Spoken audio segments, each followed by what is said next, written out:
বেপরোয়াভাবে গাড়ি চালানোর জেরে সজোরে ধাক্কা এক বাইক আরোহীকে। অল্পের জন্য বাইক আরোহী প্রাণে রক্ষা পেলেও পুলিশের জালে ধৃত গাড়ি চালক অভিনেতা সম্রাট মুখোপাধ্যায়। বেহালা থানার পুলিশ গ্রেপ্তার করেছে তাকে।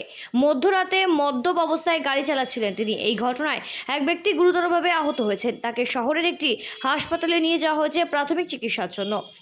ঘটনার সূত্রপাত গতকাল গভীর রাতে মদ্যপ অবস্থায় বেপরোয়া গতিতে গাড়ি চালানোর অভিযোগ অভিনেতা সম্রাট মুখোপাধ্যায়ের বিরুদ্ধে।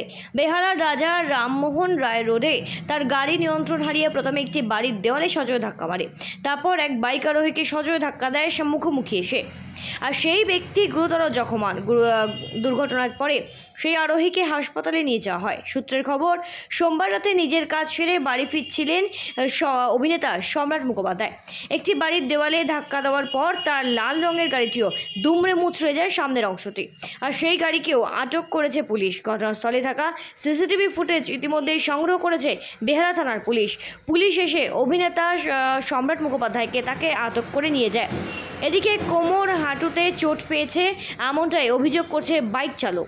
গতকাল গভীর রাতে টালিগঞ্জের সিরিয়াল অভিনেতা সম্রাট মুখোপাধ্যায় বেহালা থানা এলাকায় বীরেন রায় রোড স্বামীজি সড়কের কাছে গাড়ি চালানোর সময় নিয়ন্ত্রণ হারিয়ে সজোরে প্রথমে বাড়ির দেওয়ালে ধাক্কা মারে। পরবর্তীতে একটি বাইক আরোহীর সাথে মুখোমুখি সংঘর্ষ হয়। সেই সময় সামনে থেকে একটি বাইক আসাতে বাইককে সজোরে ধাক্কা মারে এবং গুরুতর আহত অবস্থায় ওখানেই লুটিয়ে পড়ে বাইকের চালক। বেহালা থানায় প্রথমে অভিনেতা সম্রাট মুখোপাধ্যায়কে আটক করে নিয়ে যাওয়া হয়। তিনি সেই সময় মদ্যপ অবস্থায় ছিলেন কিনা সেই সমস্ত বিষয়ে পরীক্ষা করার পরে তাকে গ্রেপ্তার করে বেহালা থানার পুলিশ। আজ তাকে আদালতে পেশ করা হয়েছে। আর বাইক চালক বিদ্যাসাগর কলোনি এলাকার বাসিন্দা। তিনি একটি কারখানায় কর্মরত। হাঁটুতে এবং কোমরে গুরুতর চোট পেয়েছেন বলেও জানাচ্ছেন বাইক আরোহী।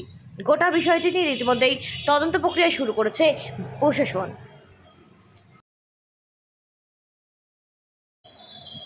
ব্যুরো রিপোর্ট, সঠিক বার্তা।